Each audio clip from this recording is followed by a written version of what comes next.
आदरणीय साथियों, आज हमारी क्लास का 165वां स्वाध्याय सत्संग का चिंतन है और आज हमारे बीच में डॉक्टर अनुभूषण जी आए हैं जो प्रोफेसर हैं डेंटिस्ट के ऊपर। और आपके पिताजी श्री डॉक्टर वाई के भूषण साहब डॉक्टर रहे यहाँ पर और सीएमओ गाजियाबाद रहे हैं। आपका बेटा भी यहाँ पर डॉक्टर है। अब हम डॉक्टर अनुभूषण साहब से निवेदन करते हैं कि वो आज की कक्षा शुरू करें। आदरणीय डॉक्टर अनुभूषण जी। बहुत बहुत धन्यवाद अरविंद जी कि मुझे आपने मौका दिया कि अपनी कुछ लाइफ के एक्सपीरियंस और नॉलेज मैं शेयर कर सकूं। आवाज़ ठीक आ रही है? सही है, सही है भाई। और क्योंकि अब इस कोरोना ने हमें बहुत कुछ सिखाया भी है और ये एहसास भी दिलाया है कि स्वास्थ्य के प्रति जागरूकता पहले से ज़्यादा होनी चाहिए हम लोगों की सामाजिक लेवल पे, इंडिविजुअल लेवल पे। और उसके लिए बहुत ज़रूरी है कि हमें उसके लिए थोड़ा सा ज्ञान भी होना चाहिए। पहले तो सबको नवरात्रि की शुभकामनाएं। समस्त अरविंद जी से जुड़े हुए जितने लोग हैं और उन सबको बहुत बहुत शुभकामनाएं। और अगर कोई मेरे पेशेंट्स ज्वाइन किए हैं उनको भी बहुत शुभकामनाएं। और शुरुआत मैं एक छोटी सी प्रार्थना से करूंगा जिसमें कि हमेशा यही कहा गया है कि सब लोग खुश रहें, कोई किसी को कोई बीमारी ना हो और सब कुछ अच्छा रहे और कोई भी दुखी ना हो। सर्वे भवन्तु सुखिनः, सर्वे सन्तु निरामया, सर्वे भद्राणि पश्यन्तु, माँ कश्चित् दुख भाग भवेत्। इसी से मैं शुरुआत करता हूँ अपनी टॉक की। शरीर ये चीज़ मेरे को एक बहुत साल पहले किसी पेशेंट ने कही कि शरीर एक मंदिर की तरह है, जब तक आप इसको अच्छे से नहीं रखोगे ये आपको इस फल नहीं देगा अच्छे। और ये बात मुझे बहुत अच्छी लगती है कि शरीर को अगर हम मंदिर की तरह ट्रीट करते हैं तो उसका ख्याल भी रखते हैं, उसकी सफाई भी रखते हैं, हर तरह से उसका हम ध्यान रखते हैं। और मेरा सबसे कहता है कि जब आप मुस्कुराते हैं तो आप अपने अंदर खुशी लाते ही हैं, दूसरों को भी जो हमारे सब में होना चाहिए। कभी कभी हम कितनी मायूस हों, दूसरों की मुस्कुराहट देख के हमारे चेहरे पे मुस्कुराहट आ जाती है।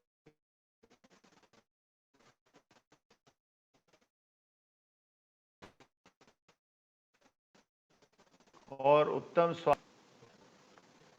सबसे अच्छी दवा मुस्कान ही मानी गई है, इसलिए हमेशा मुस्कुराइए और दूसरों को भी मुस्कुराने का मौका दीजिए। मैं बहुत ही आभार अपने पिताजी का, आभार तो नहीं कहूँगा, बट मैं हमेशा मेरी यादों में वो बसते हैं क्योंकि वो ओल्ड एज की वजह से लास्ट ईयर उनकी स्वर्गवास हुआ था। तो पर मैं उनकी यादें आज भी मेरे मन में बसी हुई हैं। तो मुझे लगा कि मैं कुछ भी करूं तो उनको पहले याद करके ज़्यादा। वाइफ झुग्गी झोपड़ी के आरडीसी में पढ़ाती थी, उनके साथ मैंने भी 2-3 बार कैंप किए, तो एक मैंने सोचा मैं साझा करूं आप लोगों के साथ।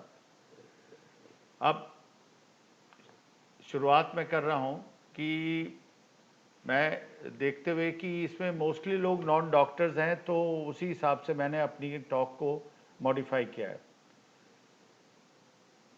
इस बात को मैं काफ़ी दिन से योग के बारे में भी कभी पढ़ता हूं और लोगों से भी सुनता हूं, कुछ ज्ञान लेता हूं। तो सामान्य भाव में योग का अर्थ है जुड़ना, यानी दो तत्वों का मिलन योग कहलाता है। ईश्वर से सहज मिलना हो जाए, यही योग सिखलाता है। अपने स्वास्थ्य के प्रति जागरूक रहना और ज्ञान से उसका रखरखाव करना भी एक तरह से इस मंदिर रूपी शरीर में परमपिता परमेश्वर के प्रति समर्पण होता है। तो योग हम लोग कई बार समझते हैं कि शायद कुछ व्यायाम से रिलेटेड बातें हैं। योग वो सारी प्रक्रिया है जो कि हम शरीर को ठीक करने में करते हैं। उसमें हमारा भोजन भी है, हमारे जीवन शैली भी है और हमारा जितने आसन हैं वो भी है, सब कुछ है। तो उस चीज़ को एक बड़े पैमाने पे समझना ज़्यादा ज़रूरी है और उसमें शायद हर तरह का स्वास्थ्य की और स्वास्थ्य का जहाँ तक सवाल है, ये 2 शब्दों से बना है।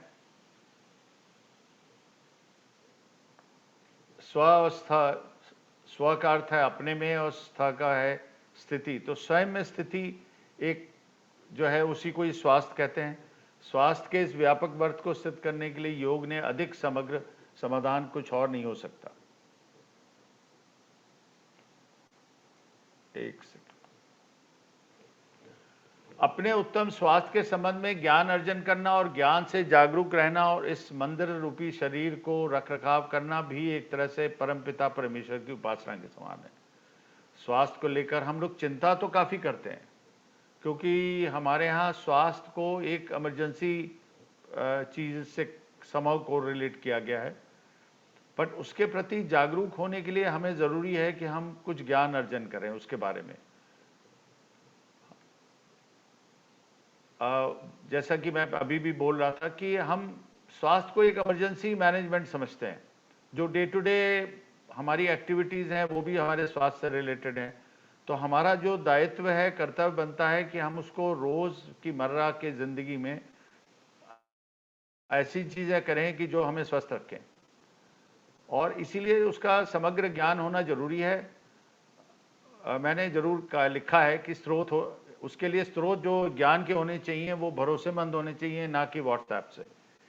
ये ज्ञान हमारा व्यवहारिक ज्ञान बनकर आप अपनी दिनचर्या में उसको सम्मिलित होना चाहिए। दूसरी चीज़ मैं हमेशा कहता हूँ, अक्सर हम लोग कहते हैं वो मरीज़ जल्दी ठीक हो गया, मैं ठीक नहीं हुआ, या वो मेरे को तो कभी कोई प्रॉब्लम नहीं होती। तो दोनों तरह से ये हमें कभी तुलना नहीं करनी चाहिए किसी से, क्योंकि हम अपनी तरह के इकलौते मनुष्य हैं इस धरती पे, हमारी तरह ऐसा कोई नहीं है। तो ये चीज़ का हमेशा ध्यान रखना चाहिए कि हम कभी भी अपने को, अपने बच्चे को, अपने परिवार को के सदस्यों को किसी से तुलना ना करें। और जैसा कि WHO डिफाइन करती है कि it is the health as a state of complete physical, mental and social wellbeing and not merely the absence of disease or infirmity। मैंने इसको हिंदी में रूपांतरण किया है, स्वास्थ्य का पूर्ण शारीरिक, मानसिक और सामाजिक खुशहाली की स्थिति में रूप में परिभाषित करता है, ना कि केवल बीमारी या दुर्बलता की अनुपस्थिति में। रोग, मेरे ख्याल से हम जैसे जानते हैं, रोग जीवन का अभिन्न अंग है। किसी को बहुत कम और किसी को कभी अधिक भी होता है। अधिकतर लोग अपने अच्छे स्वास्थ्य का श्रेय अपने को देते हैं। अच्छे स्वास्थ्य का कभी भी अहंकार नहीं करना चाहिए, ये मैं हमेशा अपने पेशेंट से भी कहता हूँ। और हमें अगर कोई चीज़ अच्छी है तो उसके लिए परमपिता परमेश्वर का धन्यवाद करना चाहिए।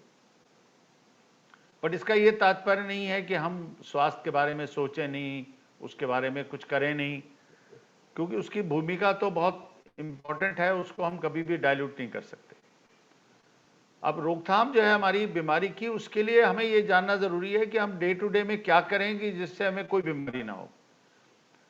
अब मैं सारी चीज़ों के बारे में तो नहीं, बट मैं एक बेसिक चीज़ जो हेल्थ से रिलेटेड है उसके बारे में बताऊंगा, फिर दांत से रिलेटेड क्या हो सकता है उसके बारे में बताऊंगा आपको।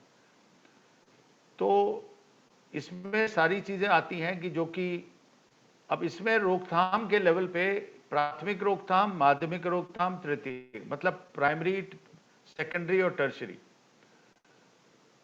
तो बेसिकली प्राइमरी जो है वो वही है जो हमें सबसे पहले जानना है, क्योंकि वही हम सक्षम है एज अ लेमैन कि हम उसको समझें और उसको हम अपनी जीवन शैली में ले सकते हैं। प्राथमिक रोकथाम में वे उपाय शामिल हैं जो रोग की प्रक्रिया शुरू होने से पहले ही बीमारी की शुरुआत को रोकते हैं। अब ये जो प्रक्रिया है ये कैसे हो रही है, कब हो रही है, क्या क्या चीज़ें उसको कॉज करती हैं, ये जानना हमारे लिए बहुत ज़रूरी है। कोई भी स्वास्थ्य का प्रभाव होने से उसका पहले हस्तक्षेप करना जरूरी है। किसी बीमारी या स्वास्थ्य की स्थिति इसके खराब होने से पहले ही आपके व्यवहार में, आपकी जीवन शैली में बदलाव आना चाहिए। दूसरा, हमारी अगर गलत आदतें हैं तो उनको रोकना चाहिए, और उदाहरण में टीकाकरण है और नियमित व्यायाम है, योग है, और अपनी जीवनचर्या में जो भी आप इनकॉर्पोरेट कर सकते हैं वो बेस्ट है। माध्यमिक वो है जब हमें बीमारी हो गई है और हम अर्ली स्टेज पे उसको डिटेक्ट करके मैनेज करते हैं।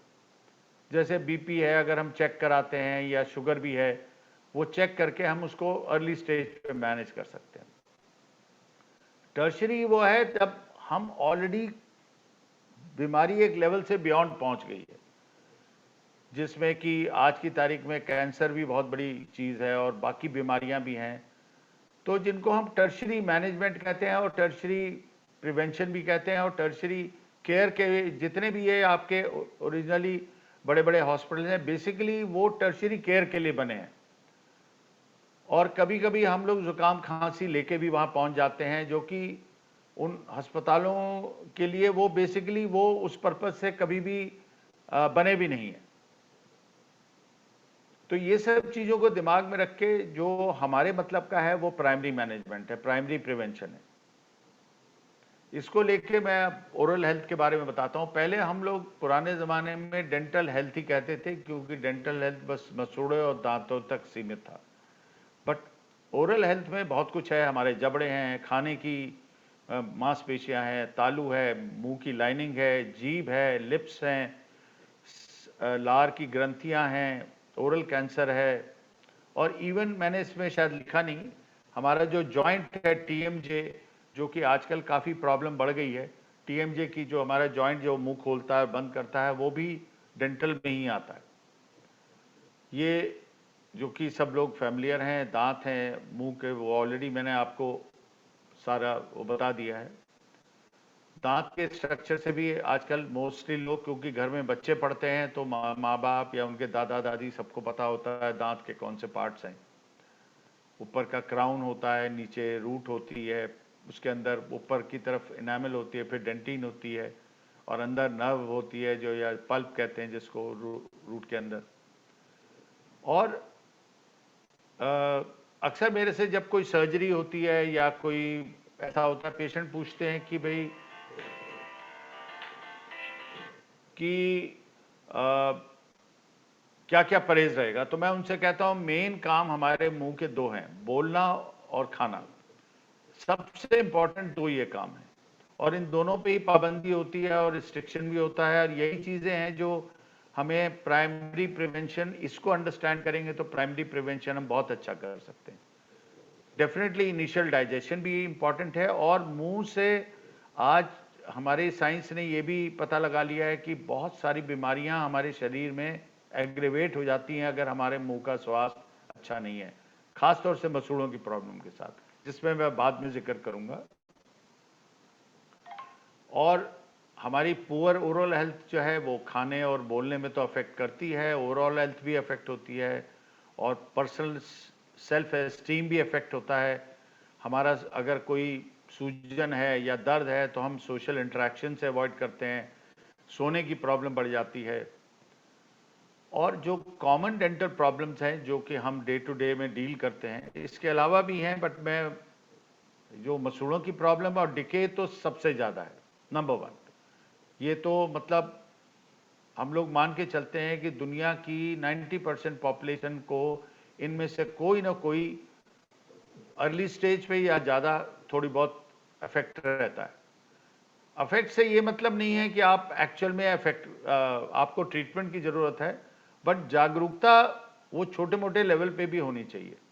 बाकी मिसिंग दांत हैं, हमारी स्माइल बढ़िया नहीं है, मुंह से बदबू आ रही है, कैंसर है, दांत घिस गए हैं, ट्रॉमा है, दांत टेढ़े मेढ़े हैं, ये सारी चीज़ें भी आजकल कॉमन डेंटल प्रॉब्लम्स हैं। और अर्ली वार्निंग साइंस हैं कि अगर बसूड़ों से ब्रश करते वक्त खून आ रहा है तो ये वरी का मैटर तो नहीं हो सकता, बट कंसर्न का मैटर जरूर है। और ये चीज़ मैं हमेशा कहता हूँ, वरी होना और कंसर्न होने में फ़र्क है। वरी में हम चिंता करते हैं और कंसर्न में हम उसको मैनेज करने की कोशिश करते हैं। और मसूड़े फूले हों, ब्लीडिंग हो मसूड़ों से, दांत अगर किसी कारण हिल रहा है और मसूड़े खिसक रहे हैं, ये ज़्यादा चिंता की चीज़ें हैं। और दांत में कोई मुंह में स्वेलिंग है या बहुत तेज ठंडा या गर्म लग रहा है या एक पर्टिकुलर एरिया में प्रॉब्लम है, सब में प्रॉब्लम है, तो ये सारी चीज़ों का ध्यान रखना चाहिए जिससे कि हम उसको टाइमली मैनेज कराएं और प्राइमरी लेवल पे ही उसको मैनेज कर लें। इसके अलावा मुंह में छाले हैं, दांत इरेगुलर हैं, मुंह से बदबू आ रही है, मुंह आजकल कई लोगों का सूखता है, ऐसे लोगों को मैं ऐसे तो डायरेक्ट तो नहीं बट ये ज़रूर सलाह दूंगा कि उसको चेक कराएं अपने फिजिशियन से भी और डेंटल से भी, क्योंकि अक्सर ड्राई माउथ जो है वो डायबिटिक्स में बहुत कॉमन है प्रॉब्लम ये। तो अगर आपको कभी ज़्यादा है तो शुगर जरूर चेक हो जानी चाहिए। अब शुरुआत करते हैं मसूड़ों की प्रॉब्लम से। मसूड़ों की प्रॉब्लम अर्ली स्टेज पे तो मसूड़े हमारे चिपके होते हैं, उसमें कोई लूजनेस नहीं होती। जब मसूड़े जिंजिवाइटिस वाली स्टेज पे पहुंचते हैं तो उसमें डेफिनेटली मसूड़े लूज होने शुरू हो जाते हैं, मैल जम जाती है, और ये स्टेज होती है जब ब्रेन में ब्लीडिंग होती है। सौभाग्य से इस वक्त जिंजिवाइटिस वाली स्टेज में मसूड़े खिसकते नहीं है नीचे, पर जब पेरिडोंटाइटिस होती है कि जिसमें सपोर्टिंग हड्डी अगर आप गौर से देखें जो क्रीम कलर की है जिसमें दाने दाने हैं वो अफेक्ट होने लगती है, तो डेफिनेटली वो चिंता का कारण है और उसमें मसूड़े लूज भी हो जाते हैं। अब कभी कभी बहुत ज़्यादा मसूड़े खिसक गए, हड्डी भी कम हो गई, दांत हल्का सा हिलना भी लगा, तो वो एडवांस पेरिडोंटाइटिस के लक्षण है। सेम चीज़ यहाँ है कि शुरू में हेल्दी होता है और धीरे धीरे वो पेरिडोंटल डिजीज में कन्वर्ट हो जाता है। तो आजकल ऐसे चीज़ें हैं जो उसको प्रॉब्लम को बढ़ाती हैं। सबसे बड़ा कारण तो नेग्लिजेंस है, और वो नेग्लिजेंस में अलग चीज़ है, नेग्लिजेंस बिकॉज ऑफ अनअवेयरनेस अलग चीज़ है। हमारी सोसाइटी में इंटेंशनल नेग्लिजेंस उतनी नहीं देखने को मिलती जितनी कि नेग्लिजेंस मिलती है।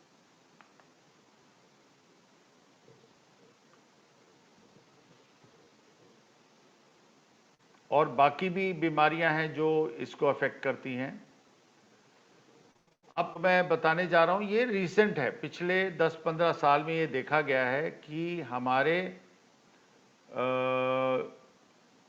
मुंह की बीमारियों से बाकी चीज़ें भी इफेक्ट होने लगी हैं। मतलब हार्ट डिजीज़ एग्रेवेट होती है अगर, क्योंकि देखा ये गया है कि मसूड़ा से बैक्टीरिया का बॉडी में प्रवेश करना सबसे इजी है।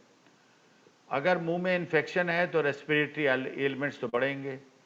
और एक चीज़ मैं बताऊं, अगर किसी लेडी को प्रेगनेंसी के दौरान किसी कारणवश मसूड़ों से ब्लीडिंग हो रही है या मसूड़े फूल रहे हैं तो ये एक चिंता का कारण है। ऐसी प्रेगनेंसी में लो बर्थ वेट का बच्चा पैदा होता है और डिलीवरी भी प्रीमैच्योर होती है। और अगर किसी को डायबिटीज़ होती है तो वो कंट्रोल होने में मुश्किल होती है जिनको मसूड़ों की प्रॉब्लम हो रही है। और अभी रिसर्च चल रही है कि गम डिजीज़ की वजह से जॉइंट्स और बोन में भी पेन होने के चांसेस बढ़ जाते हैं। अब ये चीज़ें हैं जो फर्दर और कंट्रीब्यूट करती हैं। एक तो poor brushing habit, oral hygiene maintain ना करना, स्मोकिंग एक बहुत बड़ा एग्रीवेटिंग फैक्टर है, डायबिटीज़, सॉरी 2 बार हो गया है, आपकी जेनेटिक्स भी बहुत इंपॉर्टेंट है। अगर आपके पेरेंट्स, मदर या फादर को गम्स की प्रॉब्लम रही है तो चांसेस हैं कि आपको भी हो सकते हैं, होंगे नहीं, हो सकता है। तो इस बात का हमेशा ज्ञान रहना चाहिए। बाकी डिजीज़ तो हैं ही, जिनको एसिडिटी काफ़ी रहती है या उनको वॉमिटिंग ज़्यादा होती है तो भी प्रॉब्लम आती है। और लेडीज़ में हार्मोनल चेंजेस से भी ट्रीटमेंट ऑप्शन जो हैं इसमें पहले नॉन सर्जिकल, मतलब जिसमें कोई सर्जरी नहीं इन्वॉल्व होती, तो सफाई है। मसूड़ों का ट्रीटमेंट है जिसमें रूट प्लेनिंग और क्यूरेटिंग है, और अगर ज़रूरत है तो एंटीबायोटिक्स दे सकते हैं। अर्ली स्टेज पे क्या, बल्कि अर्ली लॉन्ग वो दांत में कर सकता है। एडवांस्ड पेरिडोंटाइटिस में जैसा पहले बताया, उसमें संदेहजनक है कि हम दांत बचा पाएंगे या नहीं। सर्जिकल ऑप्शन आजकल बहुत हैं, शुरू से ही हैं, ऐसा नहीं है कि ये कोई मतलब हम जब पढ़ते थे तब से ही सर्जिकल ऑप्शंस हैं कि अगर किसी के मसूड़े ज़्यादा लूज हैं तो मसूड़े को काट के अंदर से सफाई करके, अगर ज़रूरत है तो बोन ग्राफ्ट या टिश्यू ग्राफ्ट देके मसूड़े ठीक किए जा सकते हैं। पर हर हालत में अगर दांत नहीं हिल रहा है तो। दूसरा है टूथ डिके। डिके में भी वही है, अर्ली स्टेज पे सिर्फ इनेमल इन्वॉल्व होती है, एडवांस स्टेज पे फिर डेंटिन इन्वॉल्व हो जाती है। एक्चुअली देखा जाए तो डेंटिन इन्वॉल्व होने से लेके नर्व इन्वॉल्व होने तक रिस्क फैक्टर है। वो एक तरह से सेकेंडरी मैनेजमेंट है, प्रिवेंशन वहां हो सकता है, प्राइमरी प्रिवेंशन नहीं हो सकता क्योंकि हम उसको अंडू नहीं कर सकते। स्टेज 1 और 2 में हम फिलिंग करके से हम उसको प्राइमरी मैनेजमेंट कर रहे हैं क्योंकि हमने फिलिंग कर दी, पेशेंट फिलिंग करा के मिनिमम 10 इयर्स। मेरे तो कई पेशेंट हैं जिनकी कभी मैंने मोहननगर गए तो 20-25 साल से भी उनकी फिलिंग्स चल रही हैं क्योंकि उन्होंने बहुत ही अर्ली स्टेज पे फिलिंग्स करा ली। बट एक बार डेंटिन पोरस स्ट्रक्चर है दांत का। ये पोरस स्ट्रक्चर जो है ये बैक्टीरिया को अलाउ कर देता है अंदर नर्व तक जाने में। बट कभी कभी डेंटिन अगर ज़्यादा पोरस नहीं है तो उसमें हम फिलिंग ट्राई करते हैं जिससे रूट कनाल ना करना पड़े। बट एक बार नर्व एक्सपोज्ड हो गई तो फिर रूट कनाल के अलावा कोई चारा नहीं है। ये बेसिकली जितना भी टूथ डिके होता है उसमें टूथ स्ट्रक्चर अवेलेबल होना चाहिए और बैक्टीरिया तो मुंह में रहते ही हैं। तो बेसिकली हम सिर्फ फूड की बात करते हैं इसलिए क्योंकि फूड ही उसको प्रेसिपिटेट करता है। बैक्टीरिया की availability. Hello hello hello hello hello एक सेकंड, कुछ कहना चाह रहे हैं? नहीं नहीं, वो म्यूट कर लीजिएगा जो भी किसी का। ठीक है, थैंक यू सर। अच्छा अच्छा, ठीक है ठीक, ओके। मुझे लगा शायद नेट का कोई इशू है। तो हमारा फूड पे ही स्ट्रेस है। हम लोग जो मैनेजमेंट की बात करेंगे तो क्योंकि दो दांत का स्ट्रक्चर एक अपनी जगह है जिसमें कि हम कोई ज़्यादा अभी इस टाइम चर्चा नहीं कर रहे हैं, जबकि वो भी एक ऐसा मुद्दा है कि बच्चे के जो दांत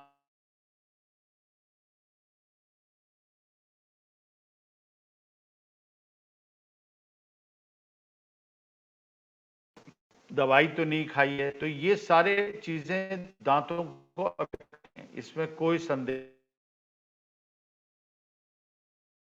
कैल्शियम या कोई भी चीज उस पर इफेक्ट नहीं डालती है। बैक्टीरिया हमारे मुंह में रहती हैं, बहुत सारे वैरायटी ऑफ बैक्टीरिया हैं। हमारा कोई कंट्रोल नहीं है, ना कि उनको कंट्रोल करने के ठीक प्रक्रिया ठीक है और मुंह की सफाई है तो कीड़ा लगने की टेंडेंसी कम रहेगी। अर्ली ट्रीटमेंट है, फिलिंग्स हैं, उसमें लाइनिंग दे के फिलिंग्स हैं। जैसे मैंने बताया कि अगर डेंटिन में कीड़ा लग गया है तो लाइनिंग दे के ही फिलिंग की जाएगी जिससे कि रूट कनाल की नौबत ना आए। और अगर मजबूरी है, नर्व एक्सपोज्ड है, तो फिर नेचुरल रूट कनाल ट्रीटमेंट और टूथ रिपेयर क्राउन वो देंगे। अब आ जाता है दांत जो मिसिंग है। दांत मिसिंग है वो बहुत सारी प्रॉब्लम्स, क्योंकि पीछे का दांत आगे आ जाता है, ऊपर का दांत लटक जाता है, कभी कभी ऐसा कोई दांत निकल गया कि जिससे फेस की मसल्स और जो लिप्स हैं वो कोलैप्स कर जाते हैं तो स्ट्रक्चर भी बिगड़ता है। खाने दांत इन्वॉल्व हैं तो वो भी आती है। और नेचुरल है जब ये सब होता है तो सेल्फ एस्टीम पे भी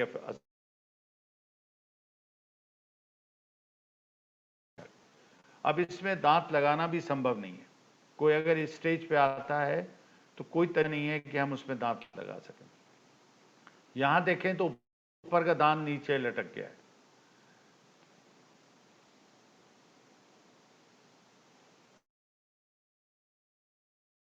कि आप जो दांत मिसिंग है उसके एक आईब्रो मिसिंग है, किसी ने नहीं, कोई नहीं देख रहा है। पहले नजर आ रहा है। ऐसे ही इस पर्सन का कान नहीं है बट उसके चेहरे पे ही ध्यान है। तो मतलब कभी कभी हमारी अपीयरेंस इतनी इंपॉर्टेंट होती है जिसमें दांत का बहुत बड़ा रोल है। तो मिसिंग दांत लगवाना जो है उसमें बेसिकली डेंचर्स हैं। डेंचर वो हैं जो निकाल के लगाए जाते हैं। और कई लोग पूछते हैं कि नहीं, मतलब ये सोचते हैं कि निकालने वाला डेंचर जो है वो अनसाइंटिफिक है। ऐसा नहीं है। आज भी बहुत सारे पेशेंट्स हैं जो पार्शियल डेंचर से खुश रहते हैं, उसी से खाते हैं और उनको ना ब्रिज की ज़रूरत पड़ती है ना इम्प्लांट्स की, और वो सस्ता और टिकाऊ इलाज है। बट पेशेंट डिमांड फिक्स की है तो मार्केट में भी चर्चा उसी का होता है, तो इसलिए वो कई बार चर्चा भी नहीं होता कि डेंचर भी बन सकता है। और क्योंकि फिक्स्ड जो पहले बनते थे उसमें बगल वाले दांतों में कटिंग होती थी तो वो बहुत डैमेजिंग होता था। तो इसलिए ये अन्वेषण हुआ डेंटल इम्प्लांट्स का, जो कि आज की तारीख में, बट उसके लिए बहुत ज़रूरी है कि आपकी हड्डी की वॉल्यूम अच्छा होना चाहिए, हड्डी की क्वालिटी अच्छी होनी चाहिए। उसके बिना डेंटल इम्प्लांट्स नहीं ले सकते। ये डेंचर्स हैं, जस्ट एक आइडिया। ये ब्रिज है जो मैंने जैसे बताया, ये भी एक ब्रिज है, आगे पीछे के दांतों पे सपोर्ट करके बन रहा है। ये तरह बोन में लगा दिया जाता है। और एक चीज़ मैं ये कहना चाहूँगा कि 90% केसेस में कोशिश ये रहनी चाहिए कि इम्प्लांट के ऊपर तुरंत लोड ना दिया जाए, क्योंकि हमारे यहाँ मरीज भी कभी कभी प्रेशर क्रिएट करता है, कभी कभी डॉक्टर भी ये सोच, जब तक इम्प्लांट आपकी हड्डी ना पकड़ ले तब तक उस पर क्राउन नहीं लगना चाहिए। ये चीज़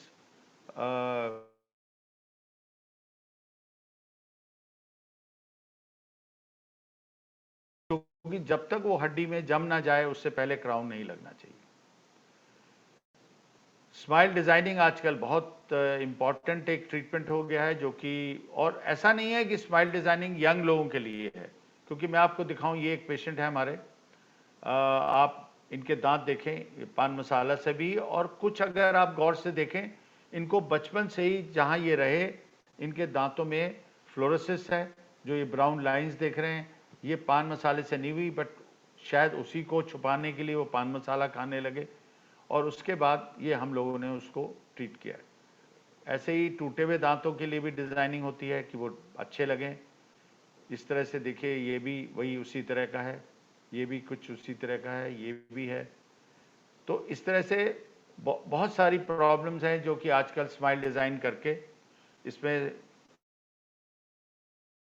कंप्यूटर एक सॉफ्टवेयर आता है जिससे कि आप देखने में ट्रीटमेंट के बाद कैसे लगेंगे ये आपको उससे पहले अंदाज़ा हो सकता है। इस मॉडर्न युग में दुर्गंध के बहुत कंप्लेन आती हैं और उसके बारे में समहाउ लोगों को ज्ञान भी नहीं है, और लोग शायद हमेशा यही सोचते हैं कि बस ये मुंह से ही रिलेटेड प्रॉब्लम है, इसलिए हमारे डेंटिस्ट के पास आ जाते हैं कि भाई हमें कुछ। और ऐसे ऐसे कभी कभी बच्चे आते हैं जिनके मुंह काफ़ी साफ हैं,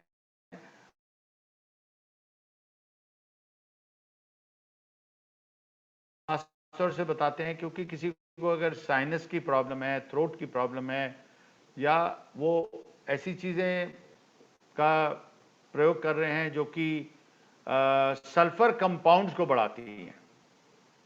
कई खाने ऐसे हैं, गार्लिक अनियन और बाकी भी कई और भी खाने हैं, मसाले भी हैं, जिनसे सल्फर कंपाउंड्स ज़्यादा पैदा होते हैं आपके थ्रोट में।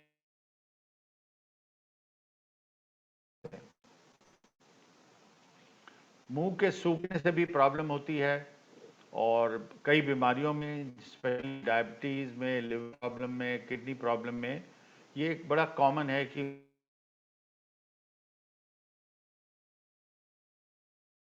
हमेशा लगता है वो फिर कभी कभी माउथ वॉशेस बहुत ज़्यादा इस्तेमाल करते हैं और बहुत ज़्यादा ब्रशिंग भी करते हैं, तो उनको कभी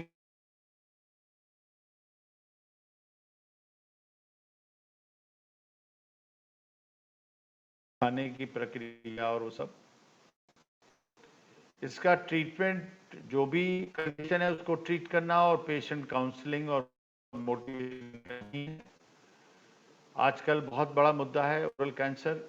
और इसकी शुरुआत किसी भी छोटे मोटे छाले से या किसी स्वेलिंग से हो सकती है और बहुत सारे कारण हो सकते हैं। जो हमारे देश में व्यापक कारण है वो सबसे बड़ा कारण पान मसाला है। और एक चीज़ मैं बताऊंगा, पान मसाला नॉन टोबैको वाला भी कॉज करता है। अब मुझे भी आइडिया नहीं है क्या इंग्रेडिएंट्स होते हैं, बट उनमें भी होने की संभावना देखी गई है। और उनके इंग्रेडिएंट्स का मुझे कोई ज़्यादा आइडिया नहीं है, इसलिए मैं उस पर कुछ कमेंट नहीं करना चाहूँगा। बट ये मत सोचिए कि अगर आप सादा खा रहे हैं तो आप एकदम सेफ है, ऐसा नहीं है। आफ्टर ऑल जितनी भी ये चीज़ें हैं, ये आपके केमिकल्स कह लीजिए या जो भी पदार्थ जाते हैं, क्योंकि वो मेरे लिए ठीक भी नहीं होगा कि मैं एज अ डॉक्टर मैं उस पर कमेंट करूं, क्योंकि मुझे कुछ आइडिया नहीं है कि क्या क्या चीज़ें उसमें। तो ऐसे में टाइम टू टाइम आपको ये ऑब्जर्व करना चाहिए, मुंह में कोई वाइट लीजन तो नहीं हो रहा, कोई छाला तो नहीं हो रहा, जिसको तुरंत। और ऐसा नहीं है अगर वाइट लीजन हो रहा है तो आपको तुरंत एकदम परेशान हो जाना है। वाइट लीजन रिवर्सेबल भी होते हैं, तो उससे परेशान नहीं होना चाहिए।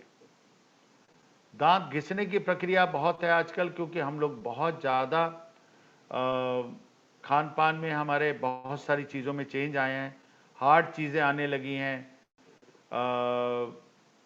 अब ये देखिए जैसे सामने के, ये बहुत ओवर ब्रशिंग की वजह से है, इसमें बहुत ज़्यादा ओवर ब्रशिंग का कारण है जिस तरह से दांत घिसे हैं। या कभी कभी हम उंगली से कोई चीज़ लगा रहे हैं, उससे भी हो सकता है। ये भी कुछ कुछ उसी कारण से है। अगर आप देखें इसमें मसूड़ा भी खिसक गया है और दांत घिसे हुए भी हैं। ये मोस्टली बहुत सारी चीज़ें हैं, जैसे सुपारी चबाना या कोई भी हार्ड चीज़ चबाना जो कि दांतों को। और ऐसा नहीं है, एक चीज़ जैसे मैंने कहा, कंपेयर ना करें। किसी किसी के दांत का इनेमल इतना सॉफ्ट होता है कि 1-2 महीने में ही दांत घिस जाते हैं अगर कोई हार्ड चीज़ आप खा रहे हैं। और वो कुछ भी हो सकती है, वो सौंफ भी हो सकती है, इलायची भी हो सकती है। तो कहने का मतलब ये है कि दूसरों को देख के हम अपनी आदतें ना बदलें। अगर आपको लगता है जरा भी दांत घिस रहे हैं तो फौरन चौकन्ने हो जाएं।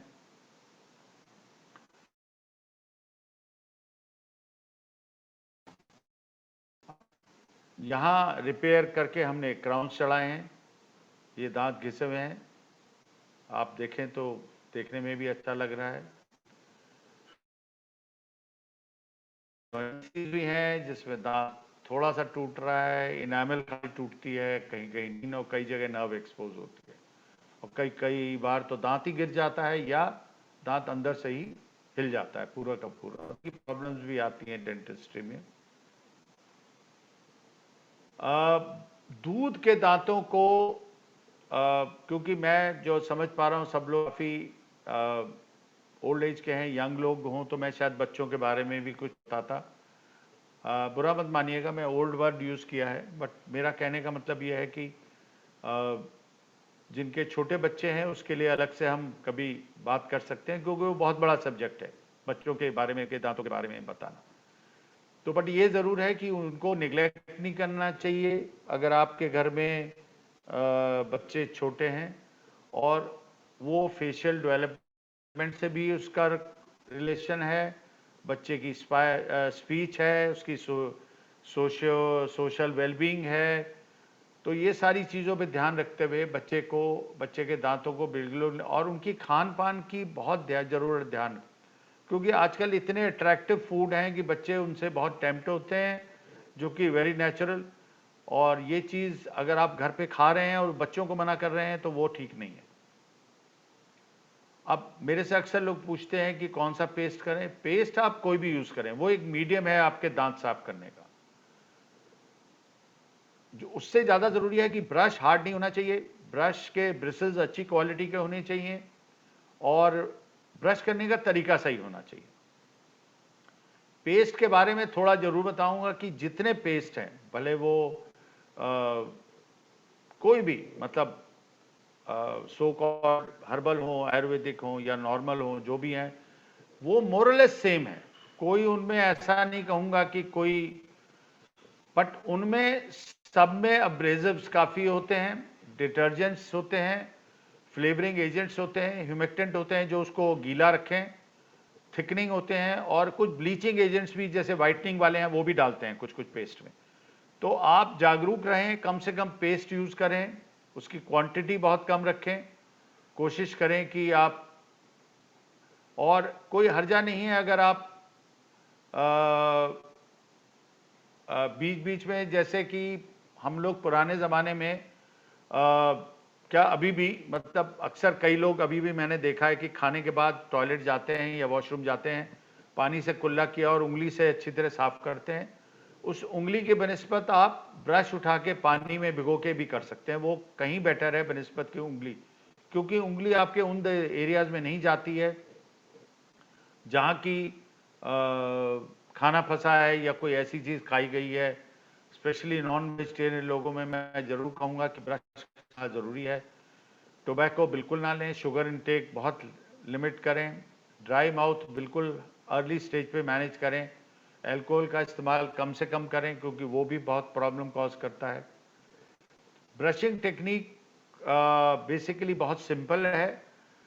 4 in 1 एक टेक्निक है जो कि केजीएमसी में ही डिज़ाइन की गई, और ये सबसे सिंपलेस्ट मेथड है जिसमें कि मुंह में रख के आप क्लॉकवाइज और एंटी क्लॉकवाइज लेके स्क्वीजिंग करें और पहले स्क्रबिंग करें, तो 4 in 1 इसको हम लोग कहते हैं।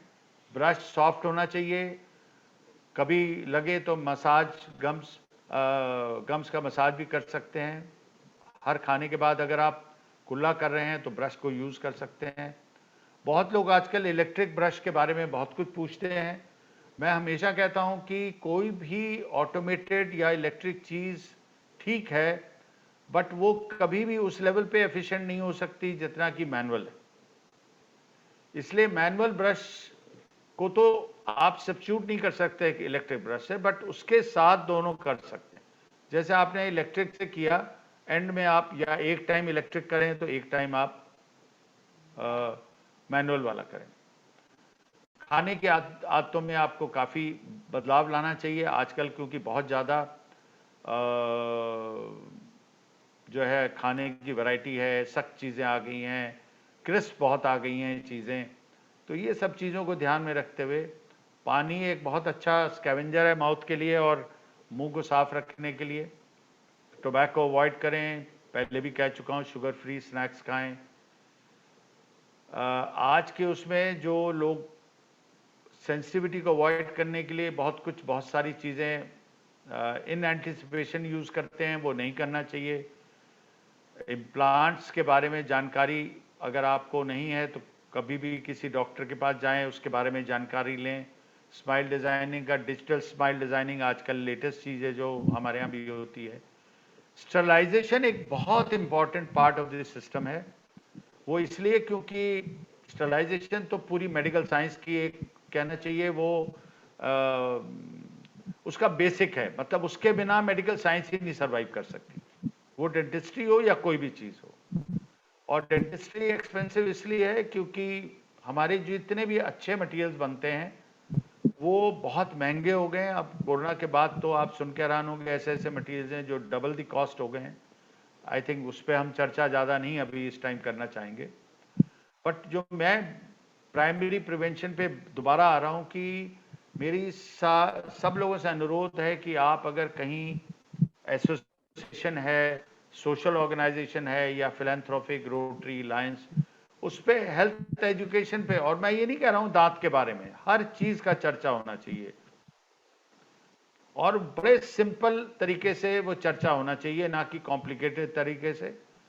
क्योंकि और कहीं कोई स्कूल से जुड़े हुए हैं तो उस जगह भी वो चीज़ जानी चाहिए, बच्चों को पढ़ाया जाना चाहिए कि अपने स्वास्थ्य की कैसे रक्षा करें, और उसमें सब चीज़ों पे चर्चा होनी चाहिए। इन द लास्ट, कोविड ने हमें बहुत कुछ सिखा दिया है, जो मैं हमेशा कह रहा हूँ पिछले 1 साल से, मॉडर्नाइजेशन इन मॉडरेशन होना चाहिए और हमें हेल्थ कॉन्शियस सोसाइटी बनना चाहिए। बहुत ज़रूरी है वैज्ञानिक माइंडसेट होना, क्योंकि उससे हम बहुत सारी चीज़ों को लॉजिकल वे में देखते हैं। और नॉलेज पहले लेनी चाहिए फिर देनी चाहिए। और एक ये मैं शेयर करना चाहूँगा, ये मेरे पेशेंट ही थे एक बहुत पहले, जो कहते थे कि हमें इतनी क्षमता दे भगवान, अपेक्षा हमारी न्यूनतम रहे, समीक्षा उत्तम रहे बट ज़्यादा ना हो, वो भी न्यूनतम ही होनी चाहिए कायदे से, और प्रतीक्षा हमारे में करने का सब्र भगवान को देना चाहिए। और हमारा स्पिरिचुअल और साइंटिफिक बिलीफ हमें इस कमर्शियल वर्ल्ड में बहुत सारी चीज़ों के एक्सप्लॉइट होने से बचा सकता है। That's all for the day. ये मेरे कुछ मोमेंट्स हैं जो मैं शेयर कर रहा हूँ आप लोगों से।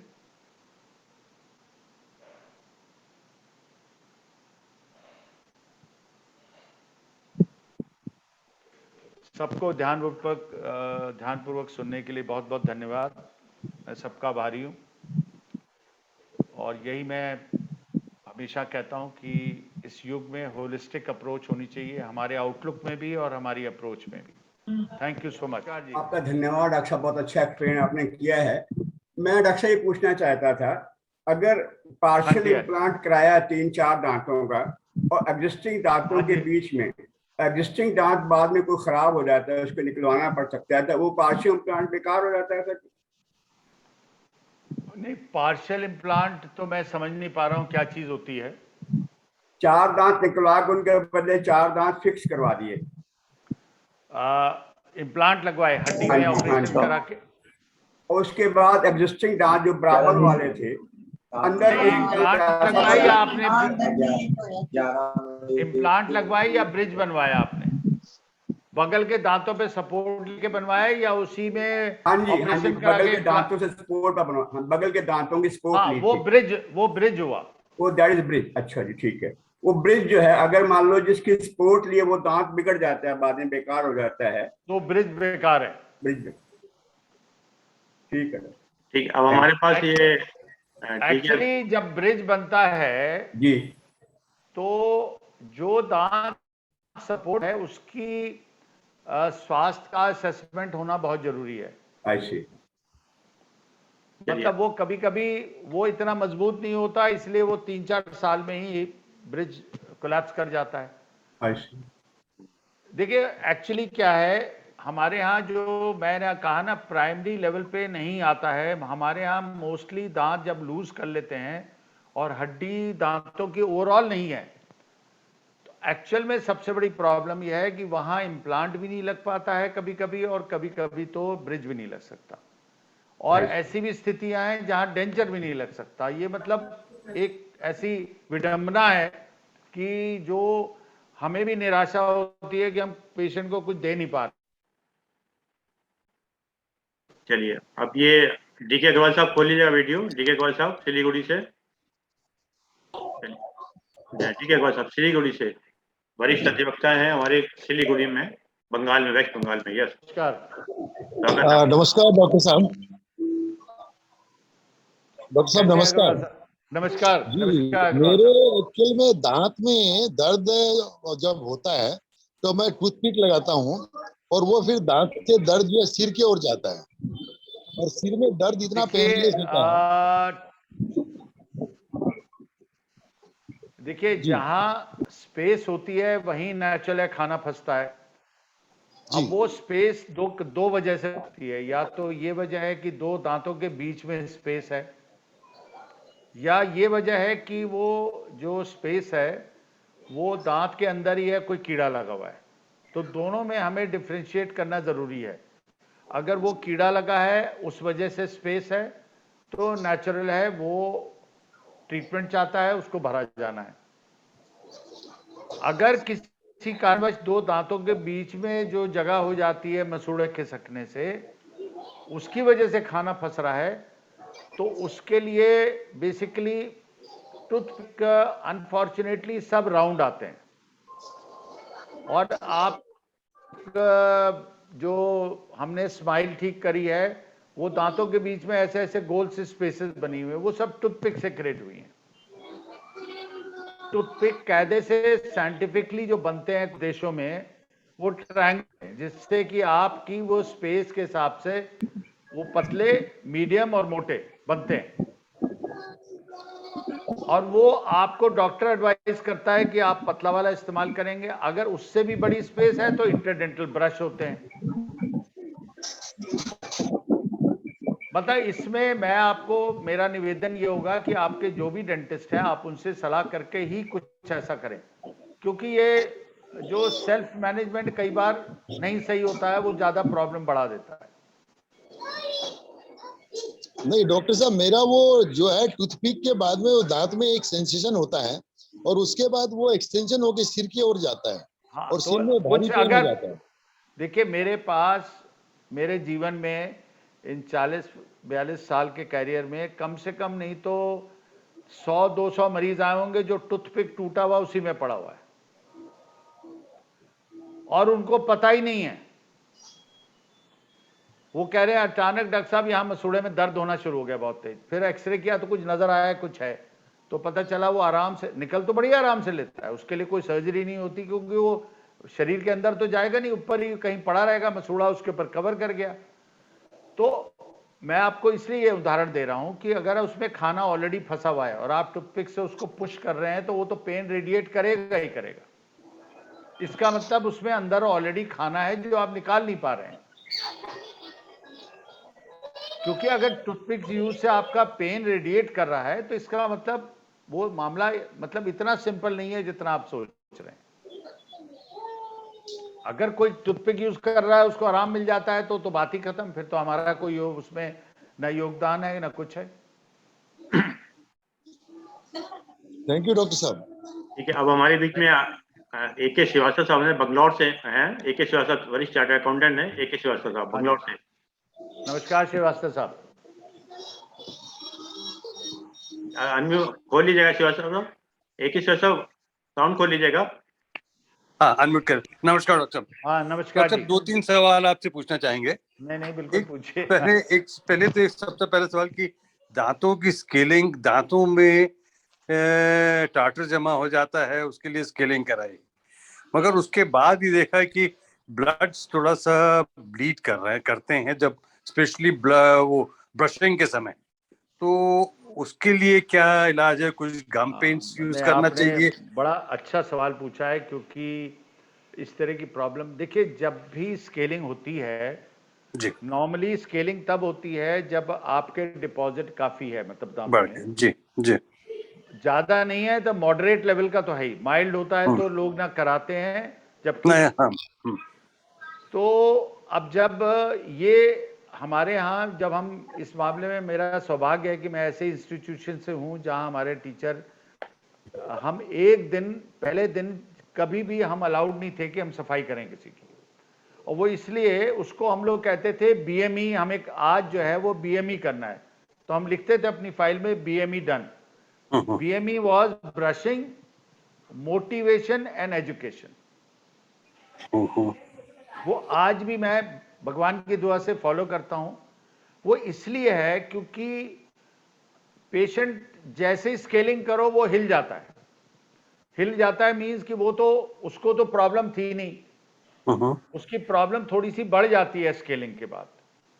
ये वैसे ही है जैसे आपकी अलमारी में दीमक लगा हुआ है और आपको अंदाजा नहीं है कि वो कहां तक फैला हुआ है, और जैसे ही दीमक साफ हुआ वो पता चला दरवाजा ही गिर गया या वो लूज हो गया अपनी जगह। तो जो दांत का सपोर्ट है, वो ये जो डिपॉजिट होता है वो दांत के सपोर्ट को खा जाता है एक तरह से, मतलब वो बढ़ता रहता है and it is a painless process. तो आपको पता भी नहीं चलेगा कि आपके कब दांत हिल गए।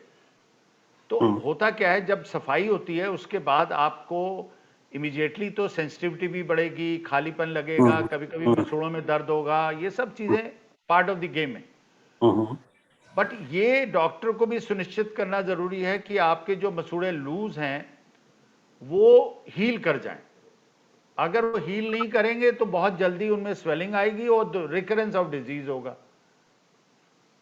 तो उसके लिए फॉलोअप बहुत जरूरी है, मतलब उसके लिए कायदे से कोई गम्स का स्पेशलिस्ट हो या वो डॉक्टर भी खुद का। आजकल तो बहुत सारी अब हम ऐसे ज़माने में हैं जहाँ डेंटल में मतलब हमारा फील्ड नहीं भी है तो भी बहुत सारी ट्रेनिंग है, बहुत सारी चीज़ें हैं जो लोग उनको करके बहुत कुछ सीख लेते हैं।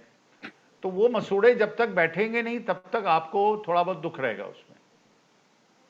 वो सूजेंगे भी, जो आप कह रहे हैं ब्लीडिंग हो रही है कभी कभी, क्योंकि ये जो ब्रशिंग के bleeding टाइम पे होती है ब्लीडिंग। हाँ हाँ, मतलब ब्लीडिंग तो होनी नहीं चाहिए। ब्लीडिंग मीन्स ब्लीडिंग मतलब आपको ब्लड स्पेक्स आते हैं कि हाँ थोड़ा सा हाँ, टिंजेस आएंगे उसमें। ब्लीडिंग मीन्स कि गम्स में इन्फ्लेमेशन है। गम्स में इन्फ्लेमेशन तभी होगा जब मसूड़ा लूज होगा। आपका टाइट मसूड़ा कभी ब्लीड नहीं करेगा, नेवर। कितना भी छाला हो जाएगा बट ब्लीड नहीं करेगा।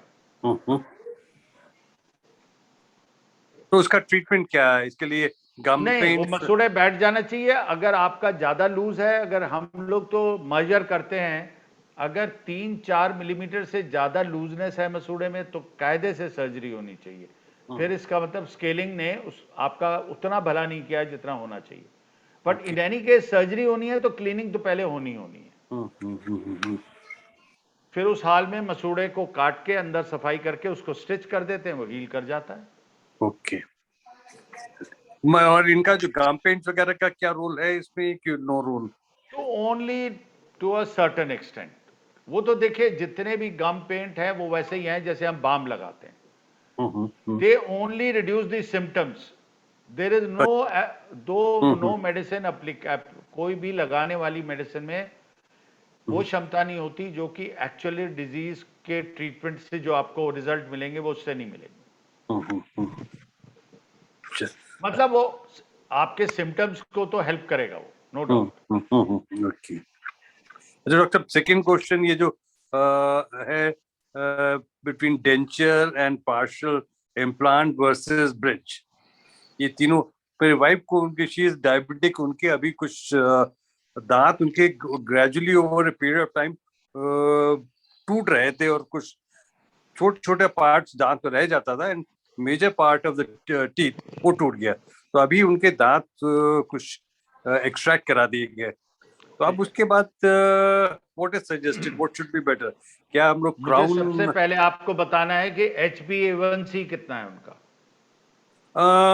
वो कंट्रोल में है। HB मतलब शी इज डायबिटिक मगर कंट्रोल में है। HbA1c अगर 7 से ज्यादा है या 7.5 के आसपास है। हाँ। And how old is she? She is 65। तो अगर आइडियली अगर 7 के ऊपर है, इम्प्लांट हम नहीं करते, एटलीस्ट नहीं करते। Because you are spending. देखिए अभी हमारी इंश्योरेंस कंपनी नहीं दे रही, आप अपनी जेब से मेहनत का पैसा खर्च करें। जी जी जी। और हम ऐसी चीज लगा दें जो कि 5 साल 7 साल में बेकार हो जाए, वो मतलब it will not be a responsible thing to do for.